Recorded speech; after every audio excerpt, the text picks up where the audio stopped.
place where agony is not endured but inhaled. Thick in the air like smoke, the shadows seem to embrace you, yet their touch is cold and suffocating. The winds whisper in voices not your own, carrying the weight of a terror that never sleeps. Hope flickers here, faint and deceptive, just enough to keep you crawling forward in a world where God himself has cast you aside. They tell you salvation still awaits, even for the likes of you, but the path winds through the endless black waters of the Stygian Sea, where nameless shapes move beneath the surface. You cling to the promise, though it feels like a lie, and you cling tighter, because lies are all you have left.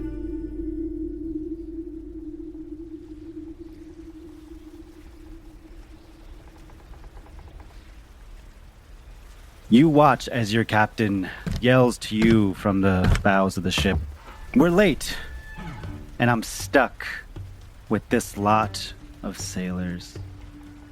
The three of you will have to do. This is your last night before we face something that may take us all. Enjoy it, you three. Where's Bjorn? Tell him to have fun too." And then the captain walks down into the bellows of the ship, presumably to her quarters. Captain Nucky then yells, "One last night, sailors. One last night." Bjorn comes up from the kitchen stockade, the kitchen, comes to all of you and is like... Galley. The galley, that's what it is. Comes to you and says, what, she's crazy. Do you guys want some black sesame rye cake? I made it myself. I'm Bjorn. And gives you all dessert as the night pairs off and then goes, "I put some devil's grass in it." And you all know devil's grass. It is the only drug you really have here in hell. It gives you hallucinations of the past, of moments you may have experienced in hell or in your past life. Can be fun, can not be fun. God damn it, Bjorn, I didn't want devil's grass on my last night in hell. Oh, but come on, it's the last of the devil's grass. Did we already take a bite and then Bjorn told us this? You can choose. Okay. Oh, I definitely ate it and then was told afterwards. Yeah. It's just Cool. another reason why I'm angry that I'm here. Everyone that takes a bite, can you just roll me a d6? He does not think he is worthy of a bite, but also doesn't want to be rude, and so has taken it and is doing the thing that makes a lot more sense with beverages, where it's like you're kind of throwing a sip over your shoulder and pretending to drink, except he's just like throwing bits of sesame cake over his shoulder, like, that's good stuff, boss. A bunch of hellfire rats are just coming over and Yeah. eating it Yeah. and The then farting hellfire fire. rats are munching down on it. I rolled a 5. I also rolled a 5. Great, Yay, 2 5. 5s. Matthias and Lakshmi, can you both experience a vision of your past that can be from when you're on the boat or from a time before that? Whatever you tell me here is true. Consider like a little 10 candles moment where I'm giving you the option to tell me a memory you've had. And it can be whatever you want it to be. It is a positive memory. And whatever you tell me about the ship, your surroundings, someone on the boat, that is a truth. When I first arrived in hell, Matthias was very convinced that he lived a good and not necessarily holy life, but a good life.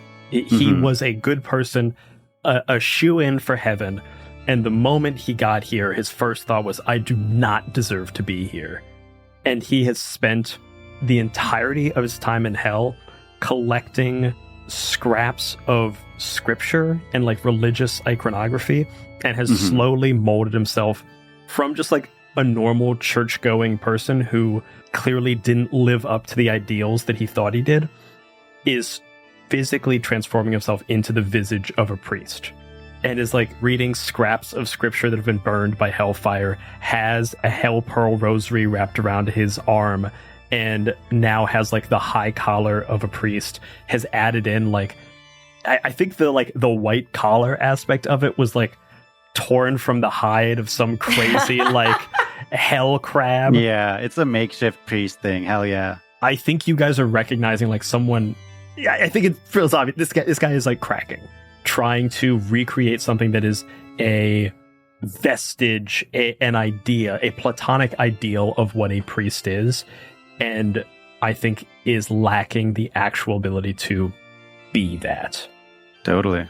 So I've also bejeweled the deck of the ship with like any kind of crucifixes or like religious iconography I've found, so that like all of the windows have been replaced with stained glass. Yeah. And this is all like the stuff that drifted into hell.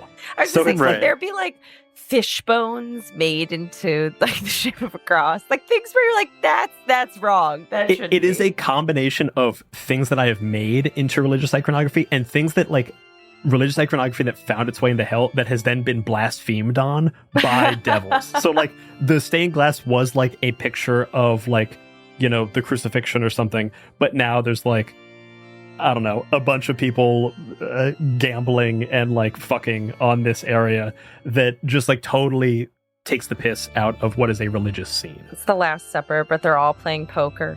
Yeah, the Last Supper, they're all playing poker. That's exactly what I was looking Yeah. for. That's That's perfect. exactly It's it. the Last Supper, but it's the dogs playing poker, right? Yes. It's like 100%. And there's Yeah, drugs. some of the dogs are fucking, presumably. Yeah. And some of the dogs are Yeah. fucking. Yeah. yeah. It's like, imagine what if devils got a hold of the most sacred images in Christianity and other religions. But you're like, it doesn't matter that this has been altered. Right. What matters is its original state is what you believe is still holy. I think I have like put up the thing and I've tried to like, it's only, you know what it is? I'm imagining that scene from Home Alone where the older brother has like a nudie mag on his wall but has covered up the naughty bits with Post-it notes. Yes, yeah. It's like Yeah. that. Yeah. There are just a bunch of Post-it notes covering up the like blasphemous bits so that you kind of get the sense of a religious scene happening in the stained glass. I just imagine a statue of Jesus on the cross, but they like drew a big dong on him and you've just like thrown a Yeah, you've towel over covered it. the- Yeah, and have given him like a bunch of tattoos and stuff, and you've seen me Yeah. like plaster over it. So it's like he's trying to reclaim this religious iconography and like these things that to him represent religion, even if that's not actually what is important about religion. It's just another aspect of him not getting it.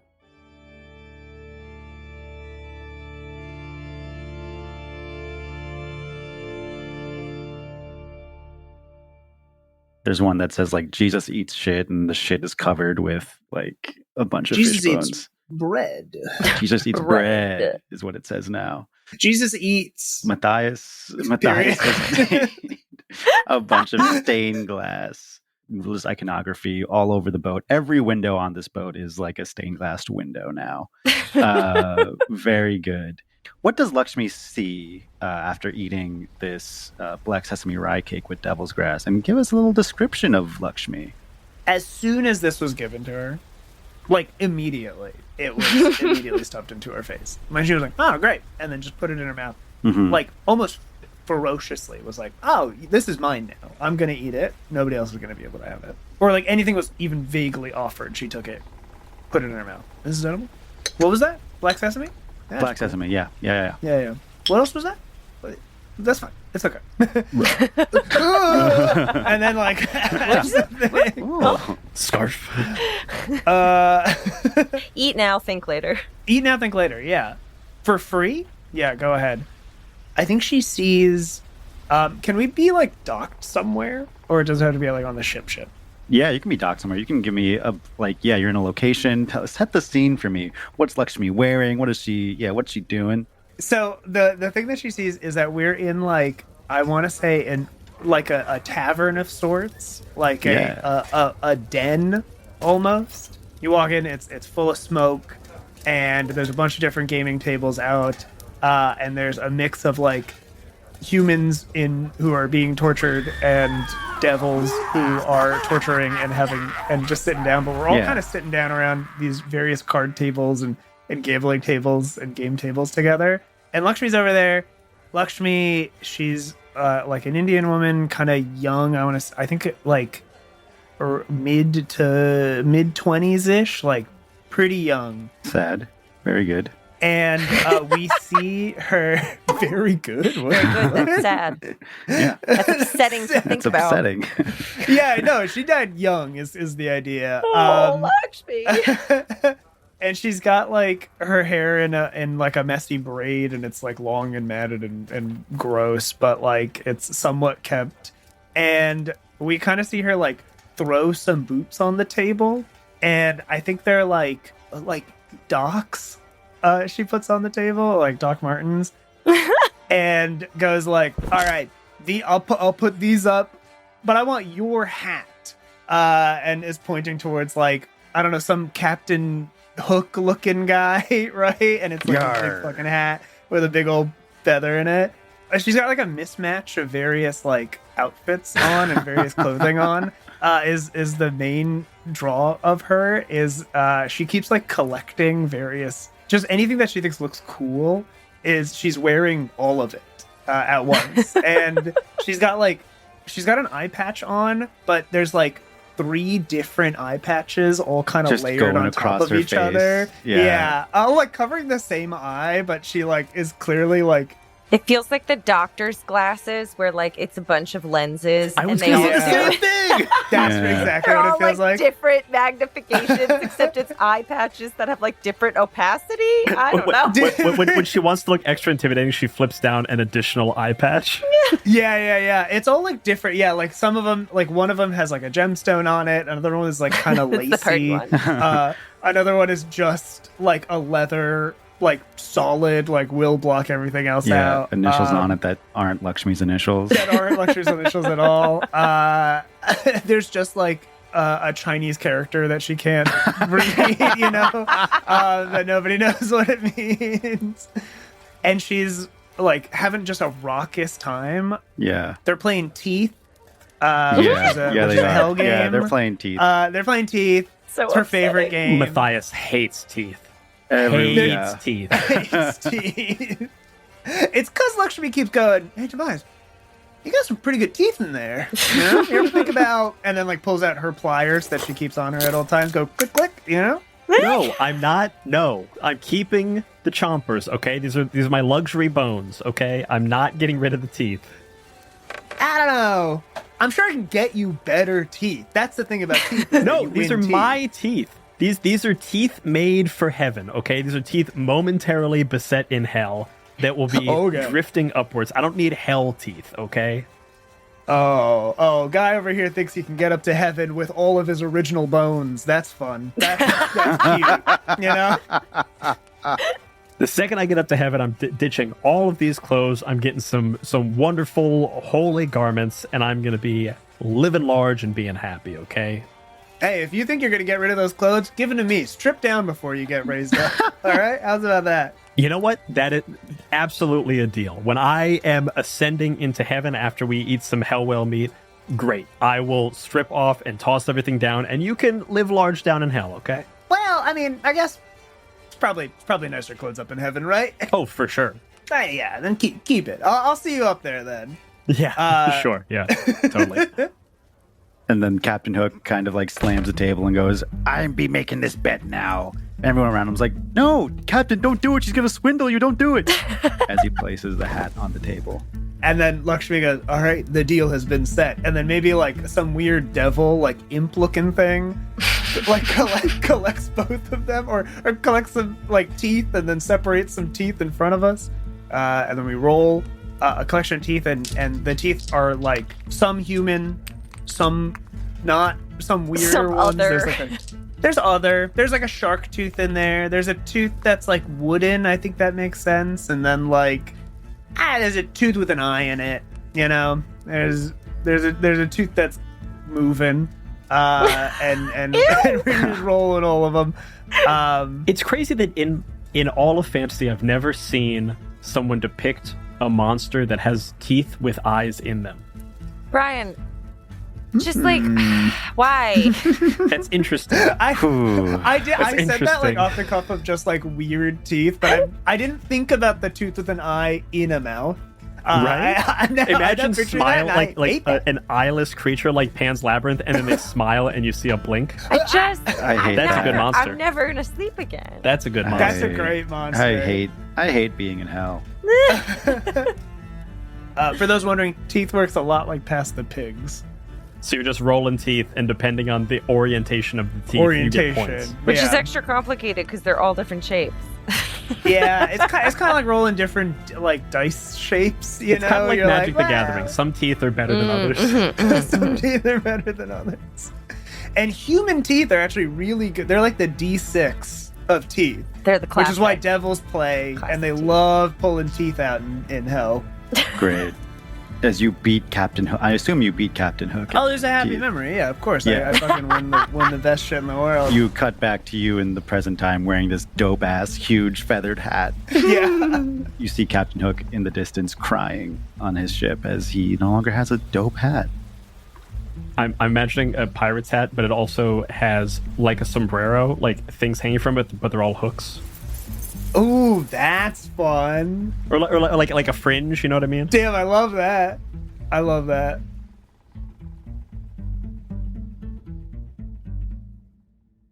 Petey.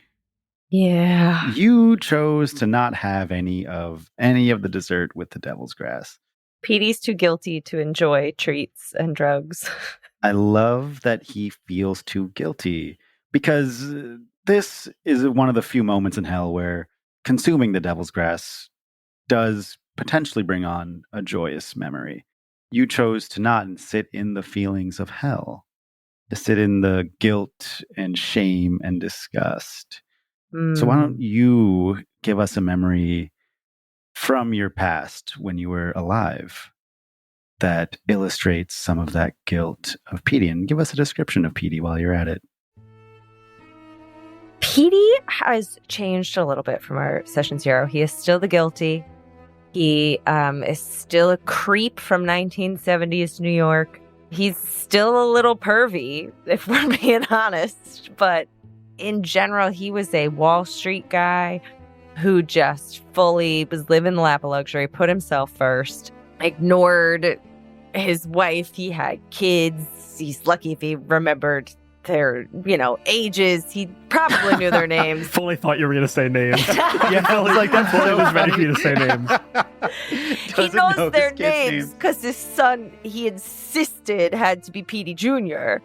Oh, yeah. That'd be even funnier if he forgot that kid's name. And then Petey Jr. is really... Of course. What's It's your name, right Daniel? on the tip of my tongue. No, it's It Petey just, Jr. what could it be? And then he has a daughter. I'm not gonna lie. Every now and again, he just calls her the little miss. Maybe because he Oh my god. forgets. Holy shit. Fuck Petey. I thought you were going to say he calls her Toots. Shitty and sexist. No, That's he great. saves toots for the waitresses at the strip clubs he goes to. That's disgusting. And Petey just generally, he's one of those guys who he cared so much about his looks and wearing expensive suits and being seen at the best restaurants and all these sorts of things, very much to the detriment of anyone in his life who he should have been caring for.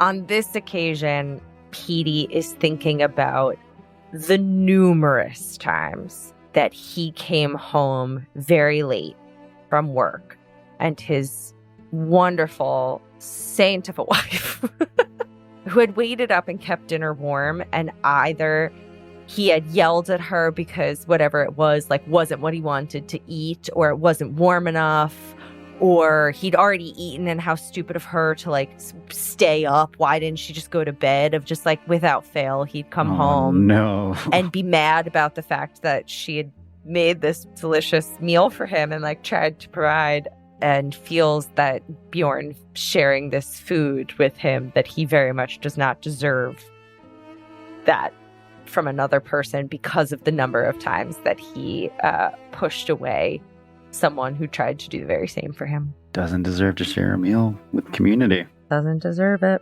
Nope. I do think Matthias relates to Petey a little bit more, only because Petey is recognizes that he's guilty and is living in that, and that feels like someone who's trying to get to heaven, whereas Lakshmi seems to just be like loving hell, is doing hell up. I was gonna say, in Lakshmi's memory, Petey is off in like a corner, sitting at like a bar, doing that sort of weird juxtaposition of like indulging in drinking, but he's so angry and like under his breath being like, she's fucking all of us over. She's doing this gambling. That's going to screw us all. That's like 15 points against her, but then that's 3 points against me because I'm letting her do it, but she never listens to me. Like he's off raging in a corner. I like to think that Petey has like a ledger, like with a point system that he made up about like hell and heaven points. Yeah.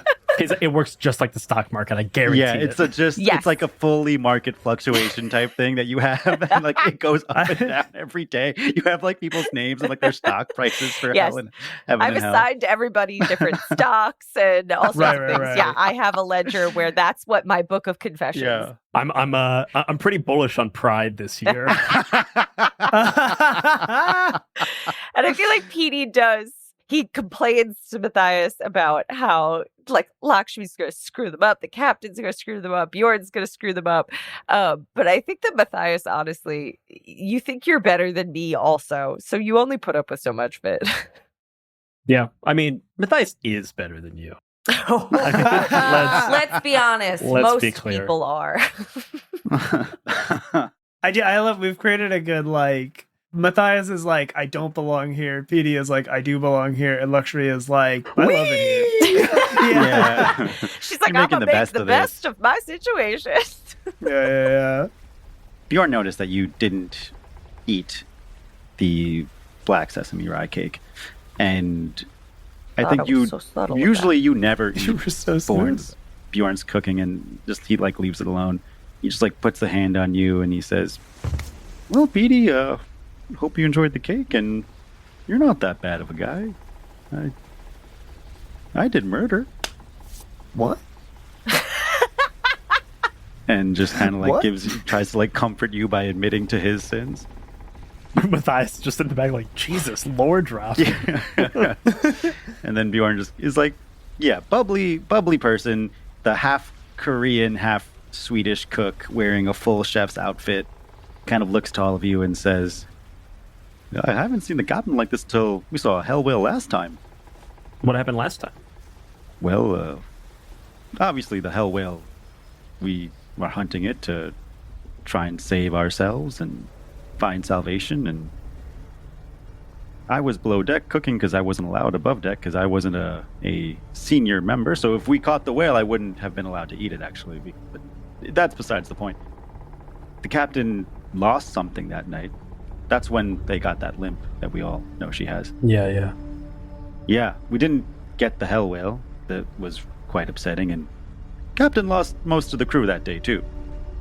But the captain did swear revenge, and if we kill the hell whale now and feast on its flesh, we will get to heaven, which will be pretty cool. And pretty good that captain has some experience now, so... Oh, damn. What did the people not do? What can we do to make ourselves more useful? What do I do? Bjorn! Oh. Yeah, are they really that tough? And I'm gonna take a soul and do a weak move to judge my worth by my value to others. Incredible. And I'm very much like, what were the roles of all the other people? What jobs did they do? What job can I do? So when we see the whale, we'll have to kill it with, and then kind of like points down below, like the weapon stockade down below, kind of gestures towards below deck and says, well, we have to pierce the whale several times, 13 or so is what the captain says. If we do that, we'll kill the whale and be able to harvest its flesh appropriately. Most of us, well, captain usually takes the wheel. The rest of us are kind of throwing stakes at it. The whale's going to be thrashing about. It's basically terrifying. I wasn't on deck, but the sound sounded horrifying. Lots of screaming. The whale made a lot of people noises that didn't sound natural. It's like people like every time I think it yelled, you heard a cacophony of screaming souls in anguish. Terrible sounds. I dream about it constantly. Wow, sounds like a sound designer's nightmare. Yeah, sounds like a sound designer's nightmare. Good thing that sound exists down here. No one has to design it. Yeah. Also, Petey is continuing to feel immensely guilty and is just thinking about every time that Petey Jr. was like, "Hey, Dad, will you throw a ball with me?" And he was like, "Hell no." And he's like, "Had I thrown a ball with my son, maybe I could throw a spear better." Wow. And you know what, Petey? You're right. You're right. Oh, shit. You're absolutely right, Petey. As Bjorn is telling you about the Hell Whale, reliving this harrowing experience, it is getting to around midnight on the ship, and you hear a very familiar, like, 3, almost like church bells ringing. A quite ominous bell tones 3 times. And you know that this is when you all traditionally gamble on deck. This is when Orion, the skeletal casino dealer, comes to play Sickbo. My favorite guy. Ooh, Sickbo. And Orion is a skeleton, creepy little skeleton casino, like the dealer. Croupier. Like, you go to a casino like a blackjack dealer wearing a little bow tie. A croupier. Croupier. Yeah, A croupier? I've never heard that word. You hear the 3 bells chime, and smoke kind of fills the air of the ship. Hell is completely dark, but somehow, as the smoke kind of takes over and the fog kind of gravitates around the ship, you see the outline of Orion as he kind of walks aboard the ship slowly, steadily, as if he just manifests here every time it hits midnight. And you hear his footsteps, kind of skeletal bones clattering against the wood decks. He kind of appears before you in his full little vest and outfit, a sickle with a little lantern hanging above it, as he places the board down below and gestures towards you and kind of in a spooky little skeleton way is like, place your bets. And you see a Sickbo board, which is a board that has a bunch of basically outcomes that you can bet on dice rolls. We're going to roll 3 dice. You can bet souls on different outcomes that will offer different rewards for those outcomes. You all, because we are playing a one-shot of this game, you all start with 3 souls, Awesome. including Bjorn. Hell yeah. Playing with house money. You're playing with house money. Petey, you did get a soul for doing Yeah! a weak move, so you have 4 souls. So you can bet on any outcome of these dice rolls, whether they're small or big. Small meaning the rolls are anywhere from 4 to 10, big 11 to 17. There are specific numbers you can try and hit, specific outcomes like triples or doubles. They each have different odds and payouts, so choose wisely. Sickbo is a gambling game. It's fucking sick. Bo. Gamble responsibly, folks. Gamble responsibly. Never. Okay. Choose your bets. I'll let you bet for the captain and Bjorn as the captain makes their way above ship. Her in her full little tattered bishop attire, limp in her step, as she says, "Sickbo time!"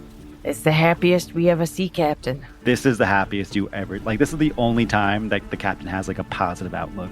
I think That's that's really the only funny. reason that Petey indulges in Sickbo is because it's one of those, because it makes the captain happy, it outweighs the sin of gambling. Sickbo is the only time where it feels like the vibes in the ship are positive. Yeah. Not a sin for the Catholics. We gamble all the time. It is Yeah. not one of the 7. Although, would it be greed? Would it be pride? It would be I mean, it could fall in greed. there if you're not careful. If it can't be neatly sorted, it doesn't count as a sin. Yeah, why don't we start? Who wants to bet first? I love that conversation. If that happened in character at all, Lakshmi's like, it's a sin. It's greed. I feel like that's what Lakshmi is like. No, If it's not. you twist it a little bit and it's no longer neatly one thing or another, it's not. You don't know.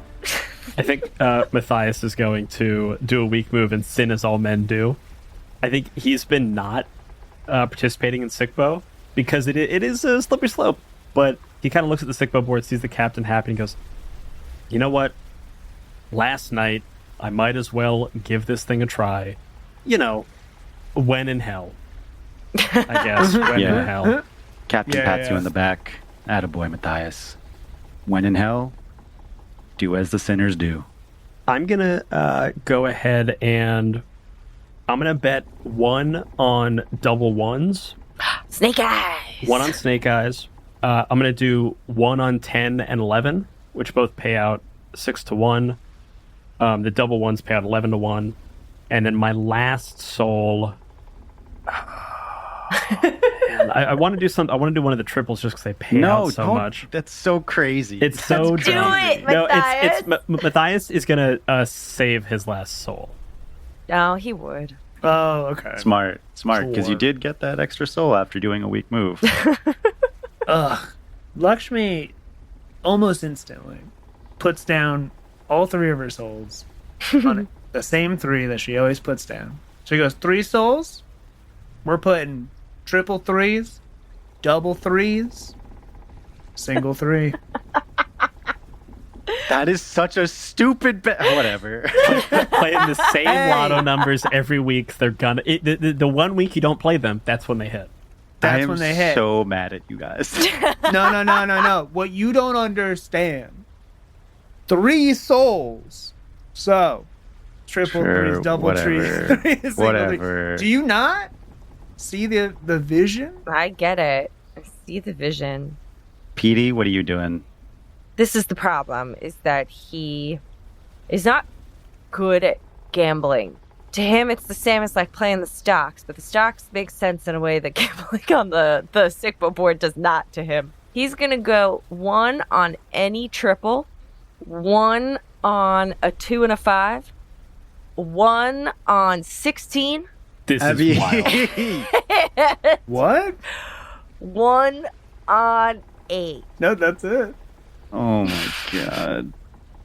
And Petey's like, no, but it all makes sense. Like, it's all because of the patterns and like the way that like they were trading last night and everything. Like, it's gonna happen. Trust me, the octopus said, put it all on. Yeah, The yeah. captain looks at you, Petey, and is like, Petey, for a finance guy, you are terrible at odds. Guys, the dice have no memory.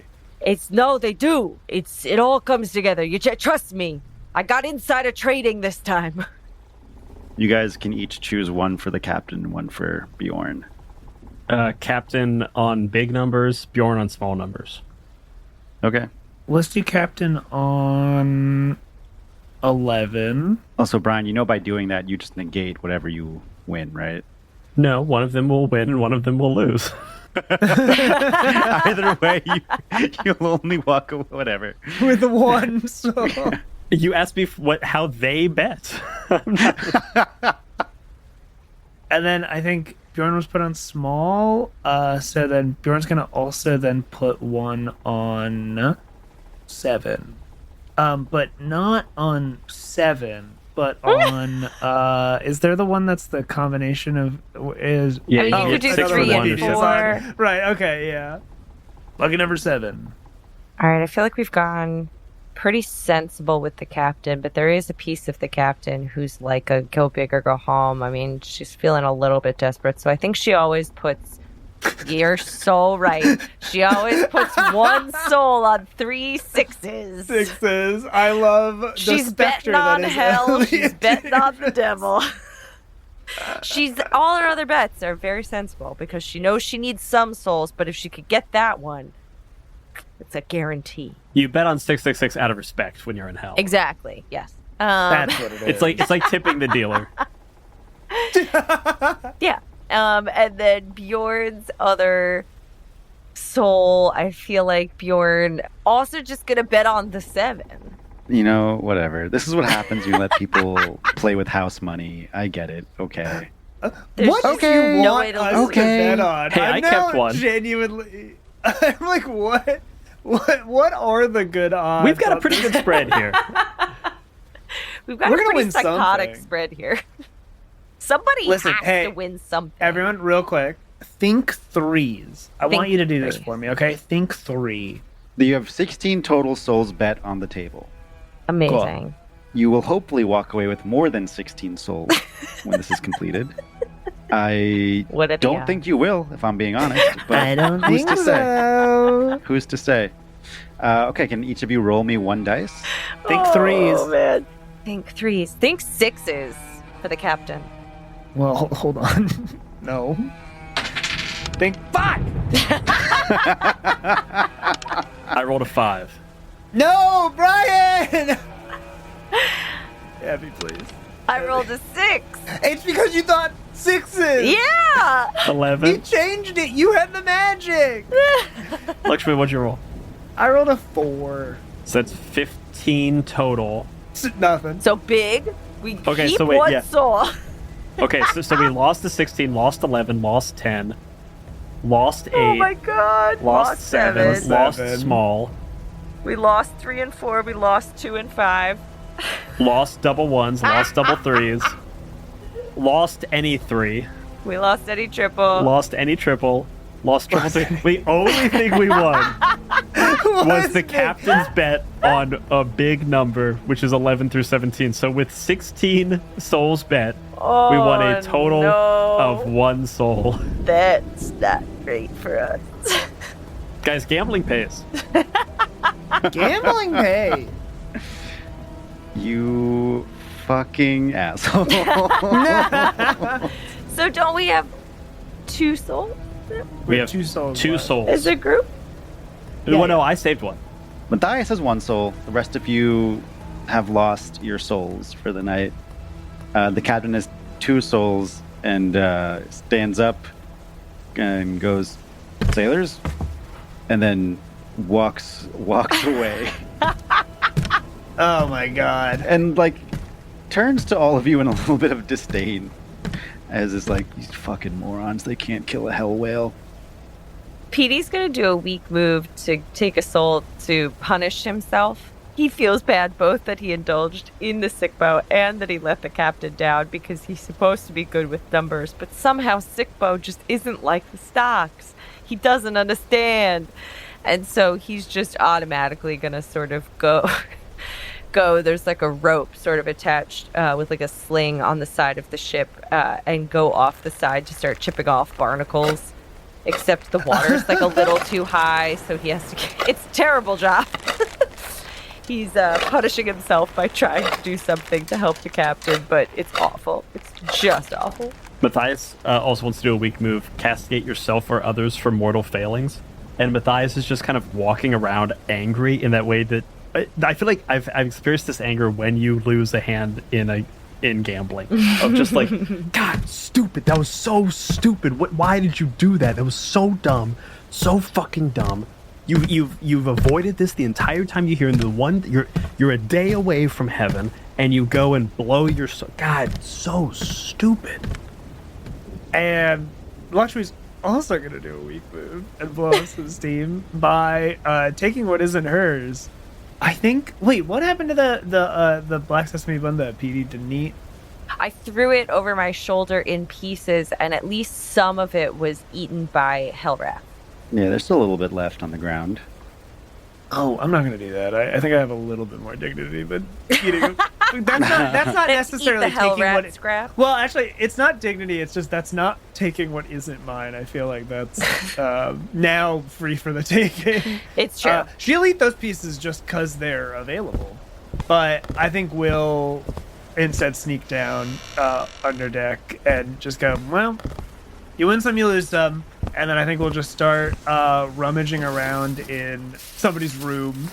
He's upset that Matthias still has a soul and didn't put it all down, and we'll maybe sneak into your room and grab like something petty, something petty that. I mean, I've got like the nicest like religious artifacts in my room. So there's like a gold cross that's been you know people drew dicks on and stuff. Oh, I love like, that. Yeah, Just through all of time. like That's- there's some fancy ass stuff in here. I like the idea that like I take like maybe like yes like a cross, like a small one, and then hang it off of like one of the hooks on my hat. So I'm not even like hiding it, but I am like, this is mine now. I'm taking it. I don't give a shit. You have a soul. Fuck you. Incredible. As you all kind of punish yourselves and do weak moves, Orion waves their hand over the board as the souls suck into his skeletal body, and you hear as each soul like enters his skeletal form, his bones get a little bit bigger and stronger, and you hear the screaming of each soul as it enters his form. Souls are made of calcium. What does stronger bones mean? Just They bigger? get denser, they get larger, yeah. like they kind of like you can visibly see the growth of the Right, souls they that got are veins. consumed. Yeah, veiny got those- bones. Yeah, you can see like the veins popping out. Like You get more vascular. Yeah, I they're have vast. never wanted fan art more in my life than for someone to draw a vascular skeleton. Yeah, a very vascular skeleton as they smile and say, "Thank you." And just as they like slam their little scythe on the deck, and immediately all the fog dissipates and Orion is gone. And Lakshmi, I think you hear the thud above deck, and as you do, you start smelling smoke. Oh. Like bad smoke? Smoke that shouldn't be there? Something seems to be on fire, and if that is a normal thing for you to smell. We're in hell. Every now and again, when Petey goes to do the barnacles, I feel like he grabs a flint instead of like a little, axe thing, and will accidentally sort of set fire to the wood of the ship. There's some burn marks on the side.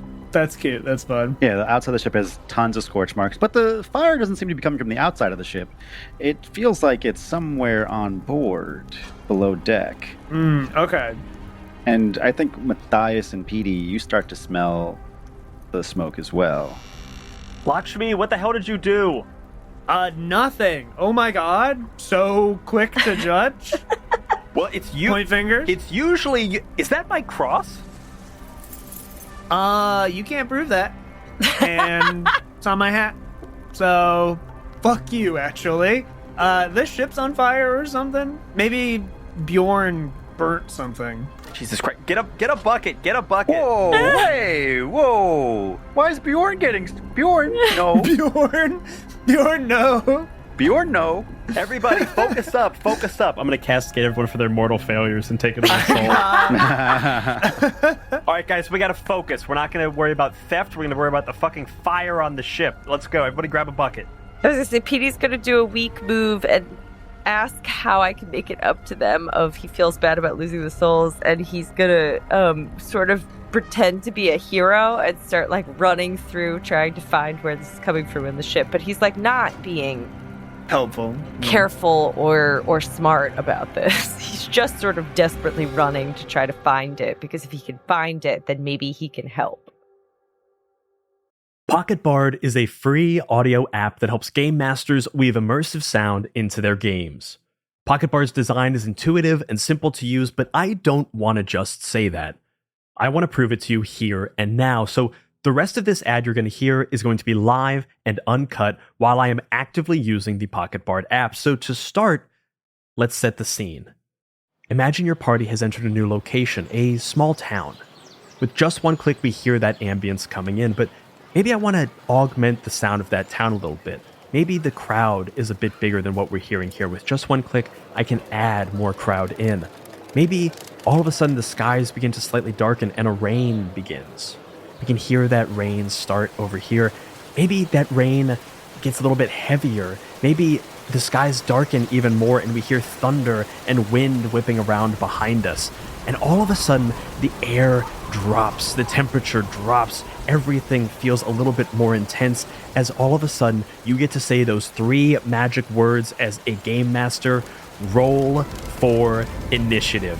And with just one click, that combat music comes in. We can increase or decrease the intensity with the intensity slider. And there are even one-shot sounds that you can use, like the town bell tolling in the background, letting the town know they're under attack. Maybe your ranger is drawing their bow and firing an arrow. And maybe your spellcasters are slinging spells left and right.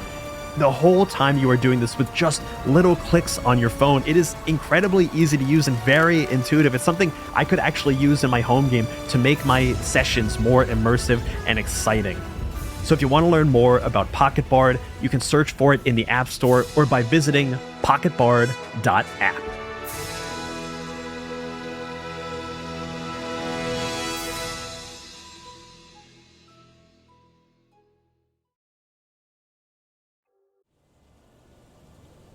Sanguis populi, the blood of the people. the dark protectors of the hidden city of Ozerod, deep within the illusory forest. Familiar with death as they have eluded it, they are called upon for a desperate task: slaying a creature from the great beyond. Blythe. This might not be easy. Being surrounded by death. I don't understand how they can do it. Elvira. Someone must watch the bodies, and none do so as diligently. Swan. Into action so fast. I love when we get to go out. It came from the sky. This great, pale monstrosity. You just had to sate your hunger. You could have saved it for the beasts. I prefer the gratuity. Vampirism is not immortality. It only prolongs the inevitable. Is this the end for Sanguis Populi? Blood in the snow. A tale yet told. Halloween 2025. Sorceress, lower the barrier for just a moment. Sanguis Populi departs.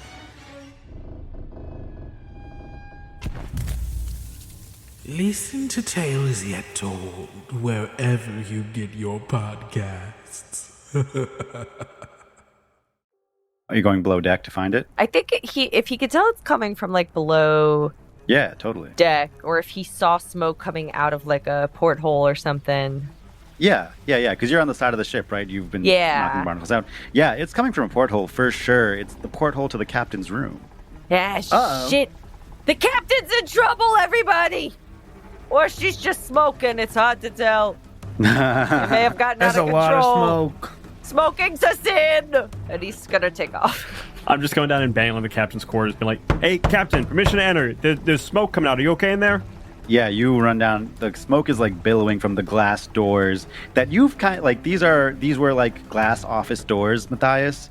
And as you've gone on your little like stained glass window kick, like there's fully just stained glass over the glass doors. You used to be able to see through it, but now you can. Can I touch the handle and feel if it's hot? Yeah. You do. It's burning hot. I'm just gonna dip my hand in the water and like wrap my like vestments in it or something, or some kind of cloth, and I'm gonna have everybody back up, and I'm gonna open the door and like pull it behind me so that 'cause there's gonna be some kind of like backdraft from the fire. So I'm opening up and trying to like hide behind the door as that happens. Yeah, you open the door. You open the door to the captain's quarters. You've never seen the inside of the captain's room. They're a secretive person. And as you do, Matthias, like the doors open, you see flames engulfed in this room, and the captain standing, arms behind her back, and just watching the flames burn. And as the flames burn, you see this giant heart covered in black, gooey, like ichor, like kind of stuck to the wall as if it was like posted there. And the captain just mumbling to herself, "If I don't have enough souls, I'll burn you out, you motherfucker. I'm coming to get you." And is letting this room burn on fire. But you all know if you let this fire burn, the boat will sink. The captain I'm running in happen. And I'm pulling back the captain. Captain, Jesus, what's the... And I'm tossing my bucket of water on the heart to try to put it out. "It's an unholy fire, you fool. That water's not going to help." Ah, shit, Captain, get out of there! And the captain just walks out and says, "Save the ship. That's a direct order, you fools." And just walks above deck. You are facing a physical knot. And damn. because this is a fire, your ship automatically takes 2 damage to seaworthiness. Wow. Oh, shit. Oh, no. And because we are playing a shortened game, seaworthiness is the health of your ship. There's a health track called wrecked. If you spell out the full word of wrecked, your ship sinks and you die. No. Because we are starting a shorter session, you already had 2 letters on wrecked filled out. With 2 more, you have WREC. We got 2 completely more? filled. Yeah. Jesus, okay. So we're already like halfway to fucked, is what you're saying. You're halfway to fucked. And I will say you do have repair supplies on the ship. You have about 10 units of repair supplies, so you can repair some of this. But it costs 5 supplies to repair 1 letter on the table. How big is the knot? Like mechanically, what is the... Yeah, mechanically, it's a physical knot. You need to do 2 things or it requires 2 souls, essentially, to fix. And you throw water on it, and as you do, Matthias, the flames get larger and start to kind of like... They're like... It almost like grabs at you, as if it's trying to pull you in. And the heart seems unaffected completely. Can I do a strong move, and I want to strike with righteous fervor? And also kind of a stand against evil thing. I'm going to pull my cross off of Lakshmi's hat, like partially tearing the hat, and I'm going to stab it. I'm going to like put it through my fingers like a punch knife and stab into the heart. Oh, that's cool. Trying to stop it. Just trying to like force this religious relic inside, hoping that will stop the fire. Ooh. Damn, Matthias. That's really cool. Yeah, Matthias. You take the cross off Lakshmi's hand, you punch into the heart, and as you do, the heart punches back into you. You feel it ripple through your body. And Matthias, this heart isn't a fun, lovely thing. It is the heart of the most terrifying beast in hell. What do you see that absolutely terrifies you? I think I see like void. I think it's not that I'm seeing lots of things. I think it's that I'm seeing the trueness of nothing, which I think is a thing that I can conceptualize and I can vaguely understand, but to truly understand obliteration and nothingness is something that only a beast, a hell whale, can truly understand until you experience it. And by the time you experience it, there's nothing left. There's no ability to understand it because you are nothing. For a moment, Matthias has a true understanding of obliteration and nothing. You feel that nothingness. It like kind of stays in you for a second, and as you come back to the heart, you feel this, Matthias, because your hand is directly in the heart. 100%. The heart fully beats and makes a noise that is thunder, and all of you are pushed back against whatever walls can catch you. Ah, shit! Jesus! God. That's some strong smoke!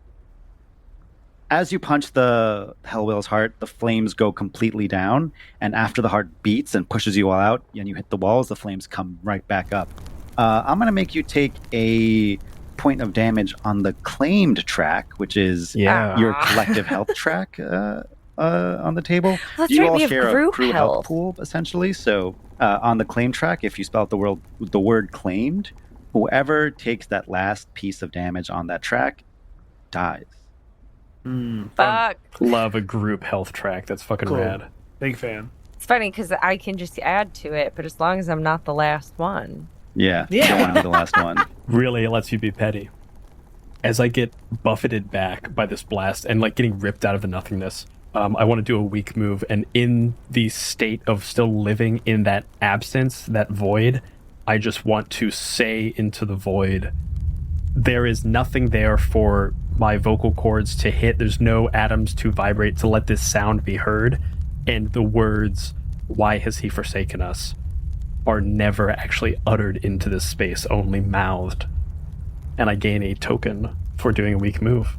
You gain a soul. Take a big juicy soul for that one. That's really good. A screaming soul. We love that. Great. Mechanically, I'm curious. Does that...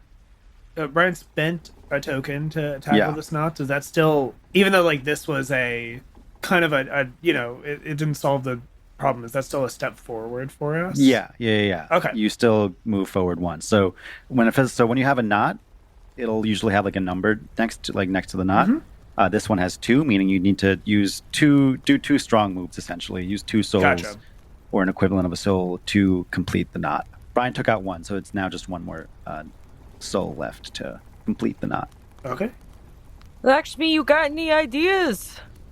I can do one of my strong moves, which is, what did you say the captain was doing? Just walked up deck? The captain ordered you to put out the fire and then walked up deck. You feel the boat like erratically change course.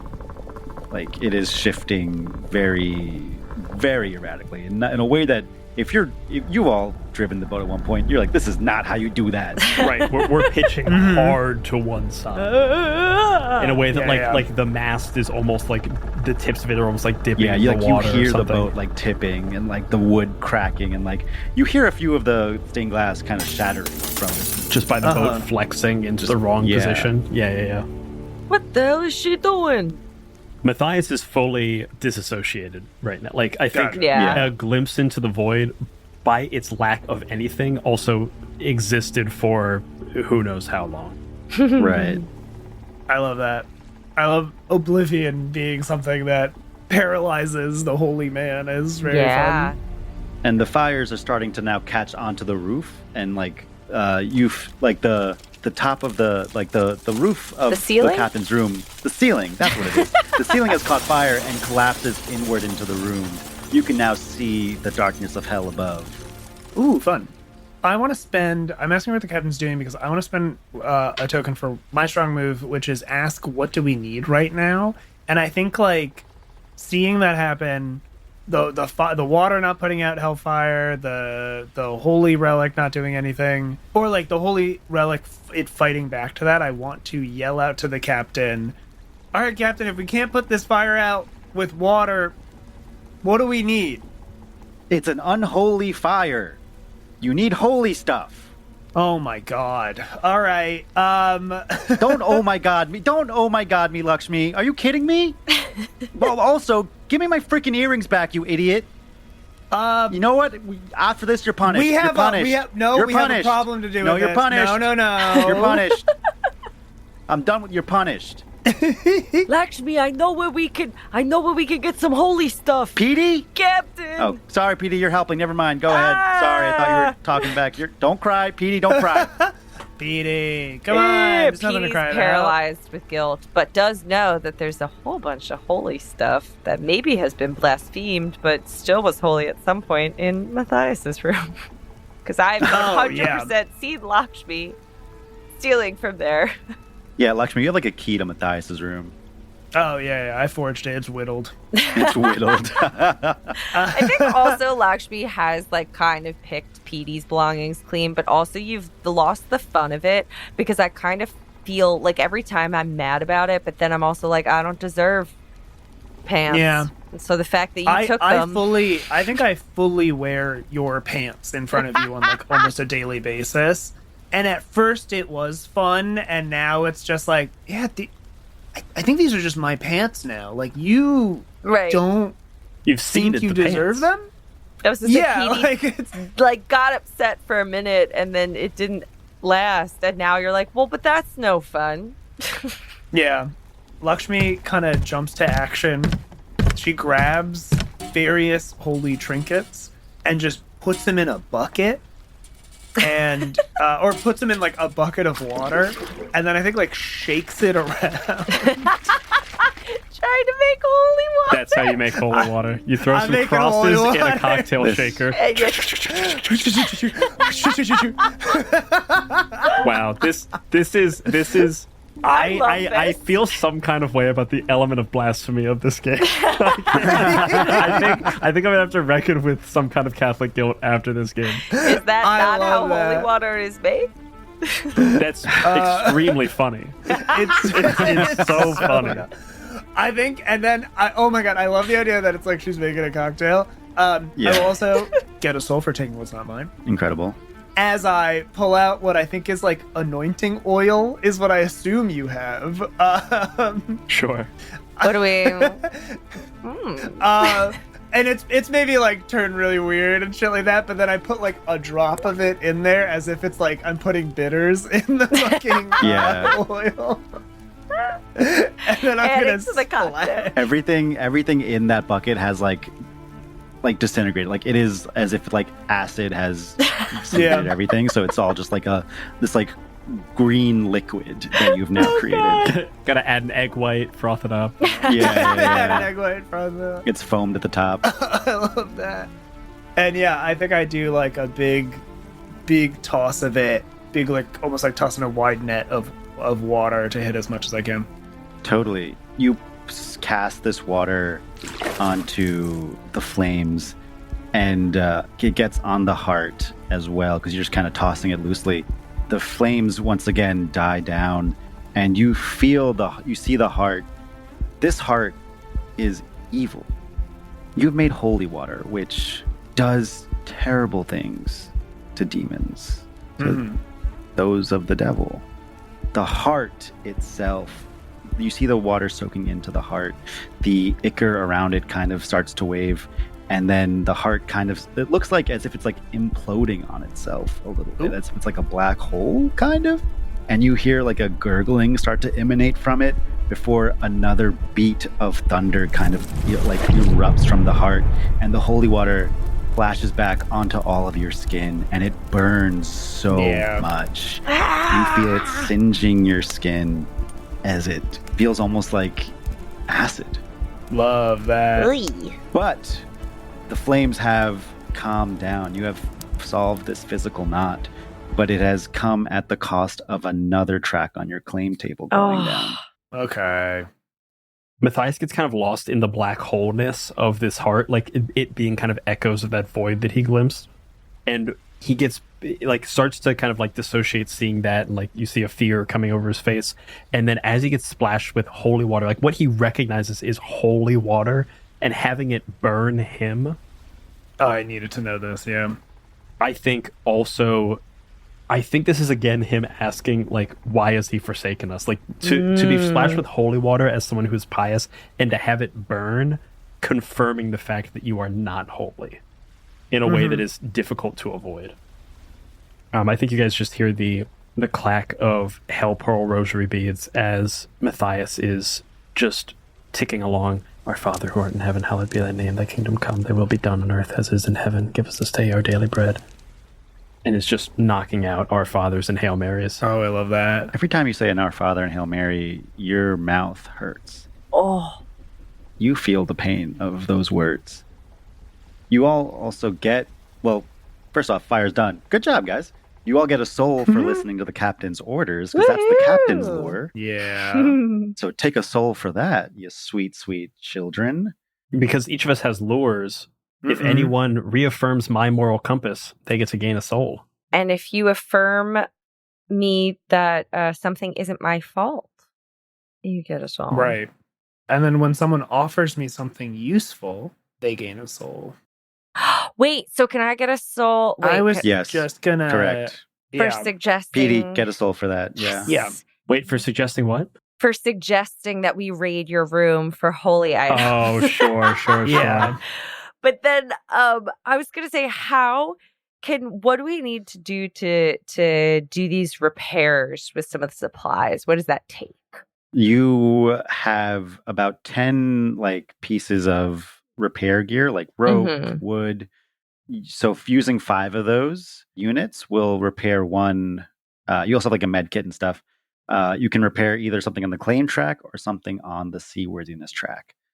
Do I need to spend a soul, or it's just like an action? No, it's just it's using your 10 units of repair supplies. Oh, Petey is gonna do like a little double whammy of do a weak move to ask how can I make it up to them, because even though he thought he was really clever with saying like, oh, let's get those holy items, and the fire did go out, he's feeling very guilty about the literal backlash of all of us getting splashed with holy water. So he's going to do that weak move to take a soul. And then he is going to, without asking anybody, use 5 of the repair tools to erase one from the wrecked track. So we now only have 3 instead of 4, because I feel like that's going to get problematic really fast. I love that. I think Matthias finally comes out of his religious oblivion stupor, Man, I think if you had knocked off the claims track, Matthias was going to get fucking pissed at you. Matthias was going to get so pissed. Because I think Matthias is like recognizing like our bodies here don't matter. Like we're a day away from heaven. What matters is keeping this ship together. And so Matthias is also going to take 5 things and knock another one off the wreck track. Oh, so we're all clear. We have a W and an R. But we have no ship supply anymore. I want to get us as close to clean as possible. Sure. Okay. Yeah, you're fresh out of repair supplies now. You are at 0. You still have 20 weapon stockades, though. 20 spears. Okay. As I'm repairing, I'm like fixing the captain's ceiling, which I guess is like right. Like her ceiling is the floor to where like the steering wheel is and where the navigational center is. And I'm just, like, as I'm hammering stuff and like putting stuff back together to make this thing as seaworthy as possible, I'm just looking at the captain like, Captain, what the hell was that? Why were you didn't want to help? I got on your ship because you said you could kill a hell whale, okay? I trusted you, and you just were letting a fire go in your fucking room, setting it. What is happening? The captain looks at you silently, walks down to where you are, Matthias. The captain's been around for a minute, and there have been many rumors you've heard about this character, this person. And you rarely interact with them, admittedly. They are your captain, they give you orders. But they are an enigma almost to their crew. And that being for you or themselves, who's to say. But rarely are they challenged in this way. As the Captain Ucky looks at you, repairing their roof, looking down below, reaches into the room from above deck, grabs you by the chest, pulls you up, holding you to her face and says, "Who do you think you are, you absolute worthless piece of filth?" And then tosses you. As she goes to toss me, I'm going to grab her back and like force her to Whoa. she's either coming with me or it's stopping her action. Oh shit. I say if you use a soul, you can tell me what happens here. Yeah, you know what? I'm going to use a strong move to strike with righteous fervor. Matthias thinks he's right here. This captain like is promising salvation and is like leading us into one of the most dangerous situations we could possibly get to in hell for a chance at salvation, and is fucking around. And Matthias is going to pull her down into, I think we like tumble ass over tea kettles onto the bed and like bounce off it and stuff. Yeah. And I'm going to look at her and be like, listen, you told me you could get us out of hell. You said a hell whale was something that you knew how to kill. And quite frankly, I don't know how to believe that when you're still stuck down here. So don't tell me anything about this. All right? You're in the same position as me. You're not any better than me.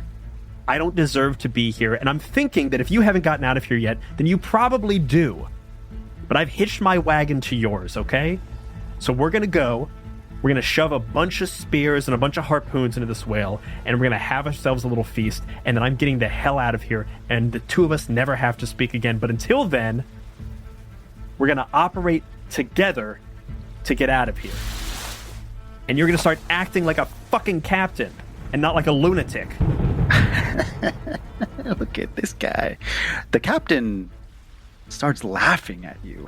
Oh no. Holy shit. And then defiantly spits in your face. Matthias, you are exactly where you belong. I don't belong here. I know that. You've been here long enough, you've learned how to truly lie, not only to me, but to yourself. I know I don't belong here.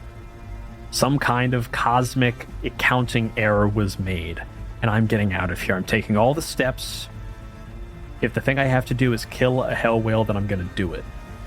With or without you. So why don't you get on board, grab my toadtails, and ride them up to heaven with me? Oh my god. Are you doing a mutiny here? Are you gonna say I'm the captain now? I think Matthias is very close.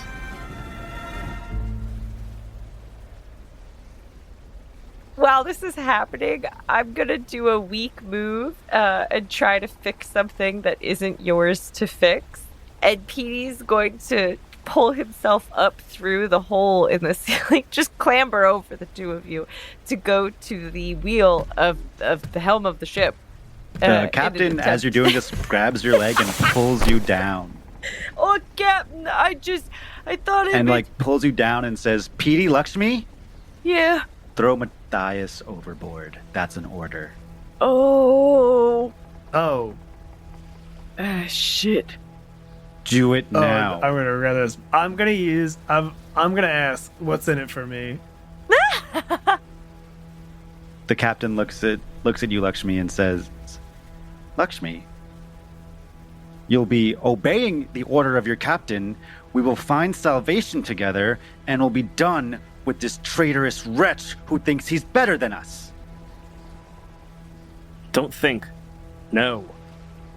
And you can keep my earrings. You can keep my earrings. I love... Also, Lakshmi, Petey, throw the captain overboard. Petey is going to do a strong move and seize a moment and deal with the consequences later and throw himself overboard. Petey! What? Petey knows that Matthias is a better person than him, but he can't disobey his captain, and so he panics and he's going to seize a moment and hopefully make everyone happy by a body going overboard. You're trying to relieve the tension? Yes. That's really funny. Okay. Oh my god. You go overboard, and Matthias immediately goes, God damn it, Petey. Yeah, the captain's like, shit, Petey. I'm gonna run over and throw a life. What is that? The ring. What was that called? Yeah. The captain also does the same thing as helping you throw the life preserver over. But as you all go above deck, Lakshmi, what are you doing? A part of me is I think Lakshmi is the type of person that would just act in. If Petey jumps over, I was gonna use a. I'm really wishy-washy about this beat for some reason. It's mostly because I'm looking at my souls. I'm gonna spend a soul to just jump to action and help someone by offering them something of yours. And Lakshmi's she's got a collection of belts, and similarly to everything else, they're belts that are all stringed together. So it's this one long kind of almost they're all bandolier. Buckled in and buckled into around. each other. That's pretty dope, and just actually. So takes one thing off and then just kind of jumps over, grabs another rope, pulls out the belt, grabs Petey with it, or tosses it to Petey to be like, you're gonna fucking grab onto this and you're gonna get back up because you're a fucking idiot and this isn't helping anyone. Lakshmi, as you do this, you reach out your hand to grab Petey. Petey, you are in the water.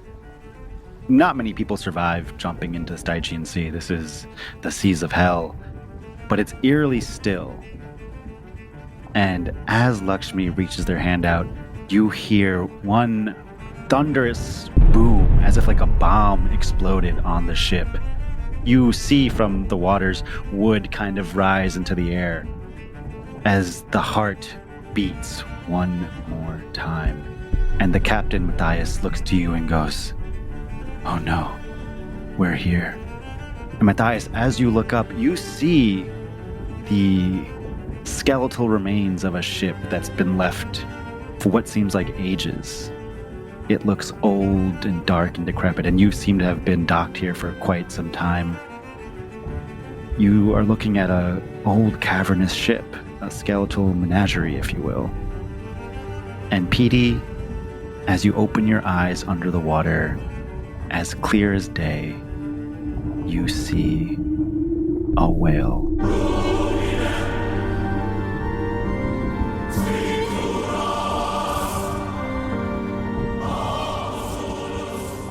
Petey, you see a figure in the distance, and your body reacts almost instantaneously. Your insides feel like they are curling up, and your body just wants to not be where you currently are. As the figure comes into your eyesight, you see yellow jagged teeth grinning at you.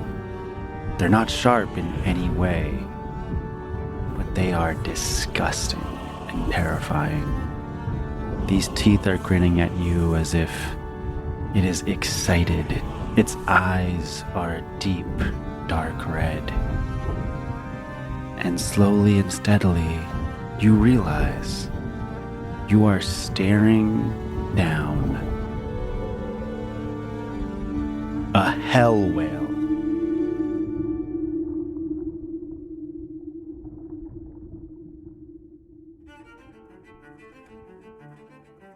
This season of My First Dungeon is sponsored by Plus One EXP. Grab your own copy of Hellwhalers at plusoneexp.com and use the promo code MFD10 for 10% off your entire order. This episode features the voice talents of Shenuk Tessera, Abby Hepworth, Brian Flaherty, and Viditya Valetti. This episode was produced by Elliot Davis. Editing by Brian Flaherty. Sound design by Jay Stroutman. My First Dungeon is a many-sided media production.